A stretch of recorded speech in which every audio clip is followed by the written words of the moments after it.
मुख्यमंत्री योगी आदित्यनाथ ने hotel courtyard bye Marriott में राष्ट्रीय स्वच्छ वायु कार्यक्रम पर आयोजित नेशनल कॉन्फ्रेंस में भाग लिया। इस अवसर पर उन्होंने लोगों को संबोधित करते हुए कहा कि इस मुद्दे पर सामूहिक रूप से विचार विमर्श कर समाधान खोजने की दिशा में काम करना होगा। उन्होंने राष्ट्रपिता महात्मा गांधी के कथन को उद्धृत किया कि प्रकृति सबकी आवश्यकताओं की पूर्ति कर सकती है, लेकिन किसी के लोभ की नहीं। यह प्रश्न आज हम सबके सामने है और इसका समाधान हमें खोजना होगा। गोरखपुर के एयर क्वालिटी इंडेक्स में सुधार किया है, लेकिन नवंबर से फरवरी के महीने में राष्ट्रीय राजधानी क्षेत्र गैस चैम्बर में बदल जाता है, जिसके कारण विशेषज्ञ हेल्थ अलर्ट जारी करते हैं। इसके लिए केवल दिल्ली के लोग ही नहीं बल्कि हम सब भी जिम्मेदार हैं। कहीं ना कहीं हम कुछ चीज़ों को अनदेखा करते हैं, जिसके चलते दिल्ली और आसपास के क्षेत्र में ऐसी स्थिति पैदा हो जाती है जो लोगों के स्वास्थ्य और जीवन के साथ खिलवाड़ करती है। मुख्यमंत्री ने प्रधानमंत्री के 2070 तक नेट जीरो का लक्ष्य प्राप्त करने के संकल्प का उल्लेख किया, जिसका अर्थ है कार्बन उत्सर्जन को न्यूनतम करना। इसके लिए पिछले 10 वर्षों में कई कार्यक्रम चलाए गए हैं। उन्होंने बताया कि पहले शहरों में हेलोजन स्ट्रीट लाइटें लगती थीं जो अधिक ऊर्जा लेती थीं और कार्बन उत्सर्जन भी अधिक करती थीं। 2017 में प्रदेश भर से 16 लाख हेलोजन लाइटें हटाकर एलईडी स्ट्रीट लाइट लगाई गई है। इसके लिए सरकार ने कोई पैसा खर्च नहीं किया है, बल्कि ईसीएल को हेलोजन लाइटें हटाकर एलईडी लगाने और 7 वर्षों तक रखरखाव की जिम्मेदारी दी गई है। ऊर्जा में होने वाली बचत से ईसीएल को भुगतान किया जाना तय हुआ है। इस बदलाव से प्रदेश के नगर निकायों को प्रतिवर्ष लगभग 1000 करोड़ रुपए की बचत हो रही है, जो पहले व्यर्थ हो जाते थे। इस धन का उपयोग अब अन्य सुविधाएं प्रदान करने में किया जा सकता है। वहीं इस अवसर पर सांसद रवि किशन, विधायक विपिन सिंह और अन्य गणमान्य व्यक्ति उपस्थित रहे। महत्वपूर्ण ज्वलंत मुद्दे पर इस राष्ट्रीय संगोष्ठी के लिए नगर निगम गोरखपुर को भी और अन्य सभी संबंधित संस्थाओं को हृदय से धन्यवाद देता हूं, जिन्होंने इस मुद्दे को चर्चा का विषय बना करके इसके समाधान का रास्ता सामूहिक रूप से करने की एक रणनीति पर कार्य करना प्रारंभ किया है।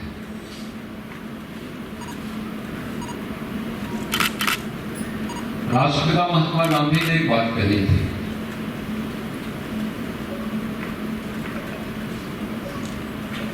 कि हमारी प्रकृति सबकी आवश्यकताओं की पूर्ति कर सकती है, लेकिन किसी के लोभ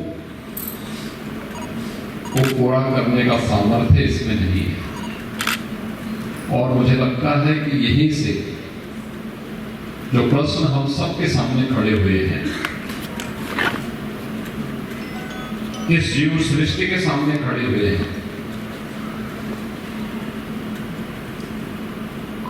हम इसका समाधान उसी में देख सकते हैं। एयर क्वालिटी इंडेक्स में गोरखपुर ने एक अच्छी छलांग लगाई है। आपके सामने नवंबर से फरवरी का महीना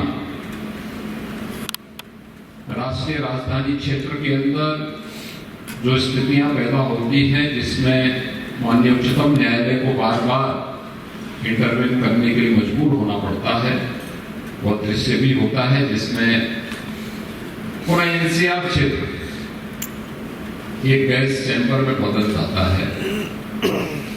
और उस समय देश के जितने भी लंग्स विशेषज्ञ होते हैं, इनके द्वारा एक हेल्थ अलर्ट जारी किया जाता है और हेल्थ इमरजेंसी के रूप में लोग कहते हैं कि जो भी लंग्स के पेशेंट हैं वे सावधानी रखें, घर के बाहर न निकलें, मास्क लगाएं, या फिर और भी बहुत सारी सावधानी उस समय इनके द्वारा दी जाती है। आखिर कौन है इसके लिए जिम्मेदार? कि देश की राजधानी गैस चैम्बर में बदल जाती है, ये केवल दिल्ली के लोग ही उसके लिए जिम्मेदार नहीं होते। कहीं ना कहीं ऐसा जरूर होगा जिसमें हम लोग इन चीजों को अक्सर नजरअंदाज करते हैं, लेकिन कहीं ना कहीं कोई ना कोई कारक जरूर होगा जो दिल्ली और आसपास के क्षेत्र को एक गैस चैम्बर में बदल करके लोगों के स्वास्थ्य के साथ और उनके जीवन के साथ खिलवाड़ करने की एक स्थिति पैदा कर दी जाती है। और मुझे लगता है कि उन चीजों के बारे में हम सबको आज समय आ गया है। प्रधानमंत्री जी ने वैसे ही नहीं कहा कि हमें सन 2070 तक नेट जीरो की लक्ष्य को प्राप्त करना है। नेट जीरो का मतलब कार्बन उत्सर्जन को न्यूनतम करने की दिशा में बढ़ाए जाने वाले कदम। पिछले 10 वर्ष में इसके लिए अनेक कार्यक्रम चलाए गए। आपने देखा होगा पहले नगरीय क्षेत्रों में स्ट्रीट लाइट लगती थी, हेलोजन लगते थे, वो ऊर्जा भी ज्यादा देती थी, आवाज भी करती थी और कार्बन उत्सर्जन भी ज्यादा करती थी। कहीं लाल लाइट लग जाती थी, कहीं पीली लाइट लग जाती थी, कहीं पर किसी अन्य कलर की लगती थी और ऊर्जा की खपत बहुत ज्यादा होती थी। उसमें कीड़े मकोड़े भी आते थे, वे जलते रहते थे, उनसे भी आपने देखा होगा कितनी बदबू, उसके सामने उसके नीचे कोई खड़ा हो जाए बहुत बदबू होती थी। लेकिन हम लोगों ने 2017 में प्रदेश भर से 16 लाख हेलोजन लाइट को हटा करके उसकी जगह एलईडी स्ट्रीट लाइट दिया। आप आश्चर्य करेंगे कि पैसा हमने खर्च नहीं किया।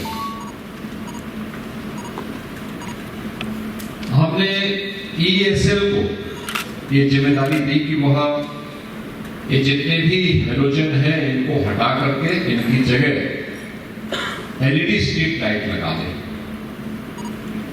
और इसको 7 वर्ष तक इसके रख रखाव की जिम्मेदारी वो ले। पैसा हम नहीं देंगे, एनर्जी में जितनी बचत होगी उसका जो डिफरेंस होगा उसको आप ले लीजिए। और वे सहमत हुए। उन्होंने सभी 16 लाख एलईडी स्ट्रीट लाइट हटाकर एलईडी स्ट्रीट लाइट बदली हेलोजन हटा करके। आपने देखा होगा कि आज भी हमारे नगर निकायों में प्रदेश के अंदर लगभग 1000 करोड़ रुपए की प्रतिवर्ष बचत होती है इसके कारण। जो पैसा हम केवल ऐसे वेस्ट कर दे रहे थे जिसकी कोई कीमत नहीं होती थी, जिसको हमें मान करके चलते थे कि चाहे पैसा सरकार दे या बिजली कंपनियों पर इसका बोझ पड़े, और बिजली कंपनी कहां से देंगे, वो भी सरकार को ही उसके कर्ज को चुकाना पड़ता है। या आप एक ईमानदार करदाता को मजबूर कर देते हैं, जो टैक्स पेयर है उसका शोषण कर रहे हैं इसके माध्यम से कि ज्यादा पैसा उससे वसूल कर रहे हैं, उसका दुरुपयोग होता था। आज कम से कम नगर निकाय इस 1000 करोड़ रुपए की का उपयोग, उसका सदुपयोग अन्य सुविधाओं को देने में कर सकते हैं, ज्यादा बेहतर सुविधाएं देने में कर सकते हैं। एक प्रयास वहां से प्रारंभ हुआ था।